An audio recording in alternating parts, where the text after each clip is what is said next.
Alors nous, ce qu'on a choisi d'appeler les Mosellés, c'est notre réponse à une invitation du ministère de la Culture et du réseau francophone Opal. Invitation qui a lieu chaque année autour de 10 mots choisis. Et cette invitation est présente partout dans le monde pour qui a envie de s'en saisir. Donc art et culture, nous on a envie de s'en saisir et on n'a pas voulu le faire tout seul. Donc chaque année, depuis 3 ans, on le fait avec les artistes de l'Annotin et du Bélier Sauvage, avec la compagnie informelle et avec Créatine. Et avec Cécilia Mastro-Pasqua aussi, d'ailleurs, on est plusieurs partenaires et on a un partenariat pour ça avec le réseau des médiathèques de la CCAPV. Ça se termine toujours, enfin depuis 3 ans, ça se termine par une exposition en plein air dans un village différent. On est passé par Barème, Entrevaux, La Palue, Alos et cette année, nous sommes à Saint-André-les-Alpes. Et cette exposition en plein air est éphémère, elle va s'effacer avec le temps, ou si certains propriétaires en ont marre, ils l'enlèveront avant. Mais l'idée c'est que ça s'efface avec le temps, tout est biodégradable, c'est super, c'est du papier et de la craie. Et d'où viennent tous ces mots, ces dessins que vous allez voir parsemés dans le village? Ils viennent d'un appel à écriture qui a été fait auprès du tout public, mais aussi d'ateliers d'écriture et d'éloquence qui ont été faits dans les 3 collèges Annotte, Castellane et Saint-André-les-Alpes, et d'un atelier gravure et typographie de correspondance poétique qui a eu lieu cette année à Moriez. Franck va compléter. C'est super. Là, on va partir en déambulation pour découvrir une partie et il faudra retourner pour voir l'ensemble de ce qui est affiché, peint, etc. partout dans la ville. Mais je vais vous demander de suivre le joueur de flûte d'Amelin que je vais incarner, hein, le guide, parce que si vous commencez à lire chaque texte, et certains sont affichés dans leur intégralité, on ne va pas arriver à être revenu un peu avant midi pour la projection finale. Au fil de cette déambulation où il a fallu faire des choix, donc encore une fois on n'ira pas dans toutes les rues où il y a des choses, vous pourrez y retourner après la projection si vous voulez. Nous allons faire quelques stations avec 5 des adultes qui ont écrit des textes, et il y en avait plus que ça, mais qui ont accepté gentiment de venir les partager aujourd'hui. Ils ne les lisent pas forcément à l'endroit où les textes sont affichés, mais on a essayé de trouver des écrins, des endroits où ils peuvent être un peu en surplomb, où il y a une petite acoustique quand c'est possible. Voilà, donc suivez le rythme. Et puis, au milieu de ces adultes, il y a des jeunes qui représentent les 3 collèges. Alors, devait en venir 4 de Annotte, pour l'instant je ne les vois pas. Ils vont peut-être nous rejoindre en cours de route. Nous en avons quand même 3, mais ils seront 4 au final, de Saint-André. Il y a même leur documentaliste qui est là, qui va lire aussi, puisqu'il a écrit en adulte. Et puis nous en avons une qui représente Castellane, et non plus Annotte où elle était avant. Mais peut-être qu'il y en a qui vont se greffer en route.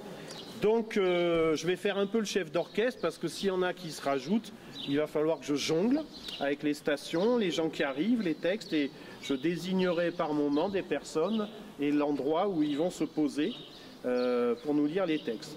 Donc on essaie, la déambulation elle-même, elle dure 10 minutes sans les textes, hein. On a fait un petit repérage hier sous la pluie. Donc avec les textes, j'espère qu'on en a pour 40-45 minutes. Et on reterminera ici pour la projection. La projection, elle est assez explicite et s'il faut, on redira 2 mots avant sur ce travail plus spécifique des scolaires. Hein, mais moi, ce que j'aime bien, c'est mettre des prénoms, parce que là, tu as parlé des 3 équipes. Oui. Donc, en fait, il y a eu une intervenante écriture qui est Cécilia Mastro-Pasqua. Voilà. Ensuite, je suis intervenu pour faire travailler la voix et concevoir comment on allait filmer ces textes. Donc moi, c'est Franck. Ensuite, avec moi, il y avait Michel qui a fait des photos tout au long du travail et un peu le making-of de tout ça. Donc vous verrez des extraits. Que Rémi, qui est venu faire la réalisation puis le montage, a d'ailleurs utilisé aussi ce que Michel a un peu filmé, les photos pour le générique. Voilà un peu Et ensuite, les textes, ils avaient été transmis en parallèle dès qu'écrits à nos amis Jean-Marc, Camille et, j'ai oublié ton prénom, Cécile, voilà, qui ont fait ce que vous allez voir. Voilà. C'est eux aussi qui ont animé l'atelier gravure des cartes postales poétiques à Moriez. Voilà. Alors ça, ces cartes postales sont envoyées ensuite. Elles peuvent être envoyées, en fait, on les... donc le jour même, donc c'est un atelier, c'est super, hein, les ateliers gravure avec la nota éveillée sauvage, si vous n'avez jamais fait, il faut absolument essayer ça. Cette année, il y a leur festival à Lamure-sur-Argence pour le week-end de l'Ascension et c'est gratuit, donc n'hésitez pas. Donc on grave sur du bois, ensuite on imprime et, pardon, avant d'imprimer, on a ajouté les mots en typographie. Et du coup, on imprime sur des cartes postales, là, puisque c'était le but du jeu, d'imprimer son dessin et le mot typographié sur une carte postale. Et nous, on proposait des timbres, et il y avait aussi le bottin, pour, si on avait besoin d'idées pour savoir à qui l'envoyer. L'idée étant de l'envoyer à quelqu'un qui habite sur le territoire. Voilà, certains ont joué le jeu, d'autres pas. Si jamais vous avez reçu une carte postale, vous pouvez vous estimer chanceux, je pense, puisque l'atelier a eu lieu une seule fois, il y avait 11 participants. Donc il y a potentiellement 11 cartes postales qui se sont promenées sur le territoire. Et en tout cas qui sont affichées là dans les... On va vous dire les 10 mots et ensuite on va s'engouffrer dans le passage pour aller à la rencontre des premiers lecteurs qui vont donc se coller à moi pour être en place avant tout le monde. Donc, il s'agissait d'utiliser, vous allez les retrouver parsemés dans les textes de tout le monde, avant-jour, dardar, déjà vu, tic-tac, lambiné, hivernage, synchrone, plus que parfait, rythmé, année-lumière. C'est 10 mois, 10 mots à tous les temps. D'où la fois une jeune femme nommée Année-Lumière. Elle n'avait que du déjà-vu de son milieu de vie. Elle avait visité toutes les planètes, sauf la Terre. Elle avait suffisamment d'argent pour y aller. Année-Lumière arriva sur Terre. Là, elle rencontre un jeune homme nommé Dardar. Les deux jeunes gens deviennent amis-amis. À l'avant-jour, ils entendirent le tic-tac rythmé qui annonçait l'hivernage. Pendant cette période d'hivernage, les gens font du plus que parfait. Ils ne faisaient pas rien pendant l'hivernage, ils travaillaient au lieu de lambiner. Grâce à l'hivernage, Année-Lumière et Dardar entendirent leur cœur se synchroniser. Depuis ce jour, ils ne se sont plus jamais séparés. Nous nous retrouvons ce matin pour cuisiner le dardar. Pour cette recette, il vous faudra 4 œufs, quelques pétales d'année-lumière, 6 tiges d'hivernage, 400 g de sucre, 400 g de farine, 1 litre de lait, un sachet de levure et une boîte de tic-tac. D'abord, allez chercher l'hivernage et quelques pétales d'année-lumière dans votre jardin. Battez vos blancs en neige dans le déjà-vu, puis rajoutez l'hivernage et les pétales d'année-lumière tout en synchrone. Incorporez délicatement le sucre trouvé dans les grottes des géants de l'Est ainsi que les jaunes d'œufs. Tamisez votre farine et rajoutez-la petit à petit. Versez le lait en fouettant énergiquement et ajoutez la levure. Rythmez vos mouvements pour obtenir un mélange homogène. Laissez reposer jusqu'à l'avant-jour et votre dardar sera plus que parfait, puis l'embiner. Préchauffez votre marmite à 180 degrés Celsius et attendre que ça gonfle. Versez une boîte de tic-tac et régalez-vous. À l'oreille que justement c'était une place ici avant, que cette fontaine était au milieu et que les pierres qui ont été récupérées ont servi à faire le tour de la fontaine que nous retrouverons à la fin sur la place de l'église. Voilà. Notre vie professionnelle au plus que parfait, dardar, le déménagement, est venu. Avril s'en est allé, le joli mois de mai. 10 mois ont filé et on n'a rien vu. Un avant-jour, tout soudain, nous sommes passés du statut d'actif à celui de retraité. Ce brusque sevrage fut-il un hivernage, une mise au rebut tout au fond du garage? Et par le soupirail, plus que du déjà-vu, la fin de carrière, un paradis perdu? dis-moi plutôt que l'euphorie en maître incontesté stimule nos envies. Libérés du joug des aiguilles et du cadran, balayer la routine, oublier la cantine, nos cœurs, nos sens et nos esprits ouverts tout grands, que de temps pour papoter avec les voisines. Prêts à toutes les rencontres, à tous les bonheurs, réconciliés pour toujours avec nos valeurs, nous nous épanouissons au pied des robines. À des années-lumière du tic-tac dévoreur, nous profitons ainsi pleinement de chaque heure. Nous pouvons lambiner, ne jamais nous presser, redécouvrir le luxe inné de rêvasser.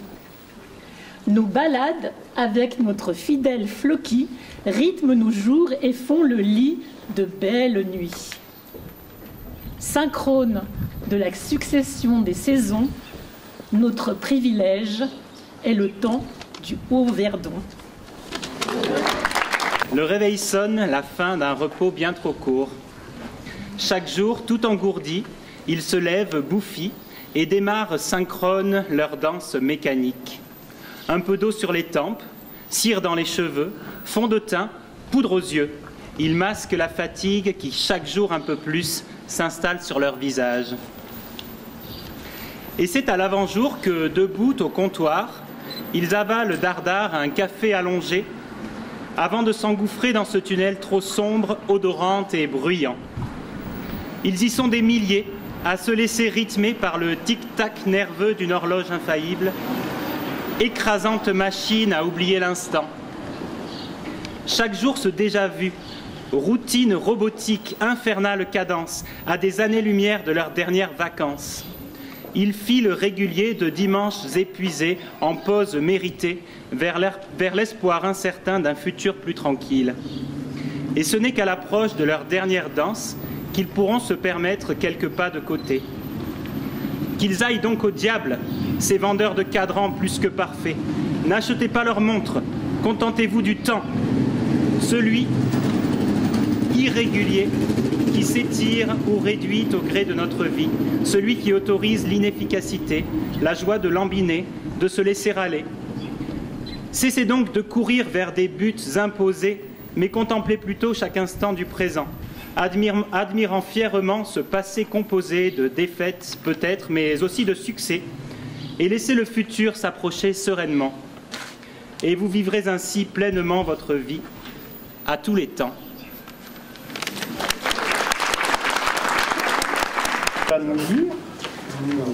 Donc, elle est au collège à Castellane, elle représente Castellane, mais il y en a d'autres qui nous ont rejoints entre-temps, est en lien avec ce qu'on voit là. Vous voyez ?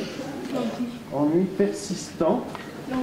Et tu peux dire le titre de ton texte ? Ennui scolaire. C'est bien d'entendre, mais c'est mieux de la voir. On peut même s'accroupir devant. Quand tu veux. Je sais pas vous, mais moi le collège ça m'ouvre. Ou cela m'ennuie si vous préférez. Bah quoi ? Devoir se lever à l'avant-jour pour quelqu'un qui aime faire les grasses matinées, c'est dur. En plus on doit se préparer dardard. Des fois j'aime même pas de prendre mon petit-déj. Des fois il y a des trucs qu'on étudie qui ont des noms bizarres. Prenons l'exemple du plus que parfait. Avec un nom comme ça devait être génial. Eh ben non. Chaque année je m'enquiquine à l'étudier et je l'ai toujours pas retenu. À chaque fois qu'on m'en parle, j'ai juste une impression de déjà vu. Alors si c'est dans le brevet, je vais me planter. À chaque fois, les vacances me paraissent être à des années-lumière, ce qui, au grand désarroi de maman, me fait lambiner. Par-dessus le marché, l'année scolaire est si triste et monotone qu'on se croirait en plein hiver-neige dans les régions tropicales. Donc pour en finir avec cet ennui persistant, il faudrait des trucs plus fun, comme une matière dédiée au manga ou plus de sorties scolaires, pour rythmer notre quotidien, car c'est pas le tic-tac de l'horloge qui va s'en charger. D'ailleurs, je suis sûre que mes idées sont synchrones avec la plupart d'entre vous, futurs élèves, élèves actuels et anciens élèves. Alors on est très à l'écoute parce que c'est un texte court, mais Huguette nous a fait le plaisir de descendre de la colle pour venir nous l'offrir. À des années-lumière d'ici vivait une petite fille nommée Stella. Un hivernage dans ces lointaines contrées, elle ne l'embinait pourtant pas. Dès l'avant-jour, elle se mettait en route et filait dard à l'école des planètes.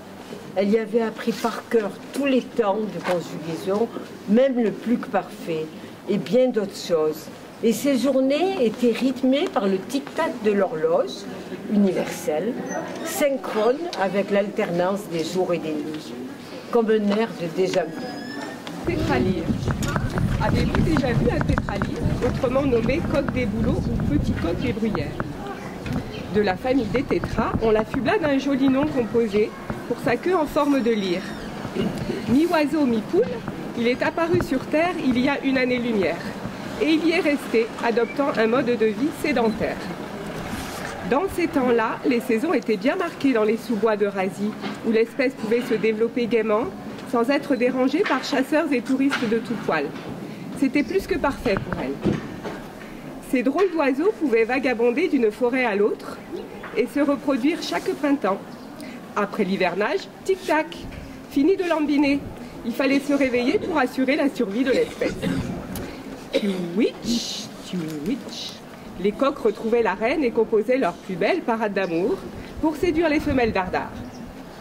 Synchrone devait être le mouvement avec la vibration du chant.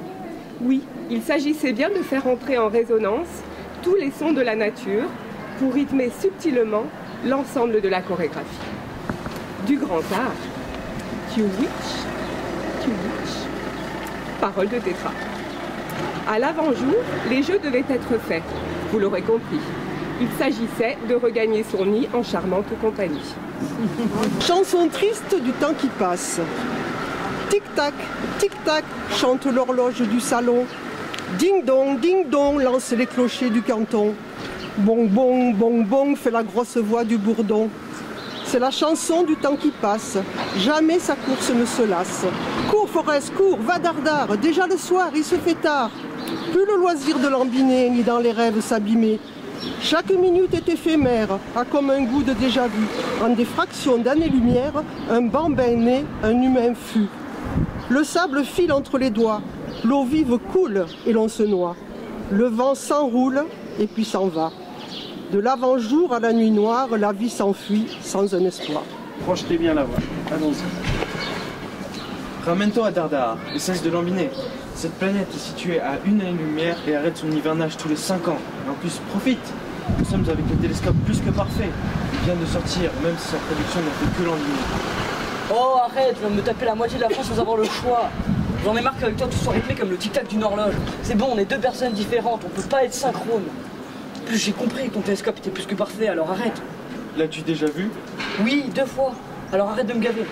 Allez, viens voir.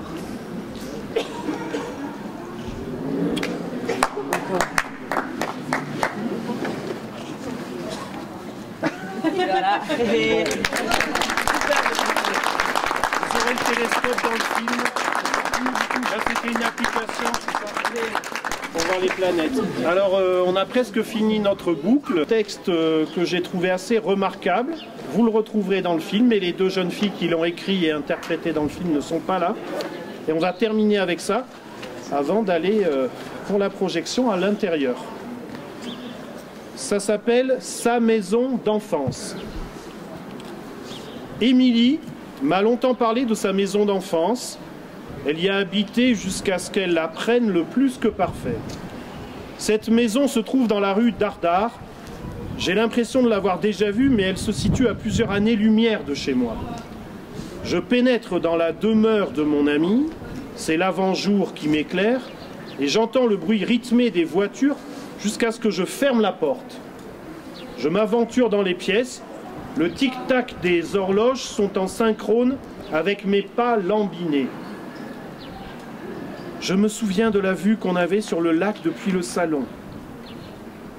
Je me dirige vers le salon. Il est vieux et les meubles semblent être en hivernage depuis plusieurs années.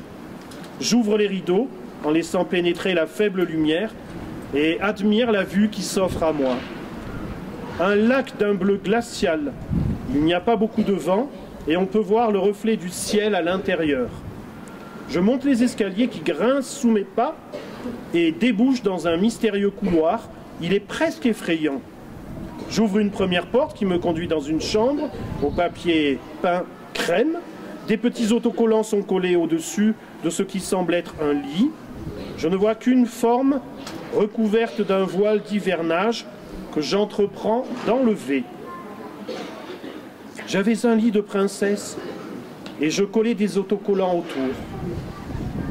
Je me remémore ces paroles tout en balayant du bras la poussière que j'ai entraînée en enlevant le voile. C'est effectivement un lit, des draps roses pâles sont roulés en boule dessus et je décide donc de faire le lit malgré le fait qu'il n'y aura probablement plus jamais quelqu'un allongé dessus. Quand je finis cette corvée, je jette un coup d'œil sur le reste de la pièce. Elle est simplement meublée d'une armoire, d'une horloge qui, à mon grand étonnement, marche toujours et d'un miroir. Quand je regardais dans mon miroir, je voyais parfois des fantômes, mais ils étaient gentils et certains me parlaient. J'observe mon reflet. Mes traits sont tirés et mes cernes occupent la moitié de mon visage. Émilie est ma meilleure amie et venir ici est un moyen pour moi de me rapprocher d'elle. Fatigué par mes nombreuses nuits sans sommeil, je m'assois par terre face au vieux miroir et je l'attends. Elle. Enfin, une silhouette se dessine derrière moi. C'est elle. Émilie me sourit de toutes ses dents et par réflexe, je me retourne afin de la prendre dans mes bras. Mais je me souviens que je ne trouverai rien. La réalité me rattrape de plein fouet. Elle n'est plus. Elle n'est que dans ce miroir. Je lui souris alors et lui raconte ma journée. Comme tous les jours, depuis maintenant 10 ans, et comme à chaque fois, elle m'écoute souriante. À la fin de mon récit, elle me sourit toujours et me regarde fixement. Cette fois, je suis prête. Je suis prête à la rejoindre. Un coup de vent balaye la chambre et plus rien. Tout le monde se retrouve ensuite dans la salle du conseil pour la projection des différentes prestations théâtrales des collégiens avec les prises de vue de Michel et Rémi avec un montage de Rémi. Une belle restitution de l'ensemble du travail réalisé avec Franck Jetreau, compagnie l'informel et les différents élèves des collèges de la CCAPV. Avec encore une fois, une mise en valeur des mots et de l'art théâtral avec l'association Art Culture La Chouette.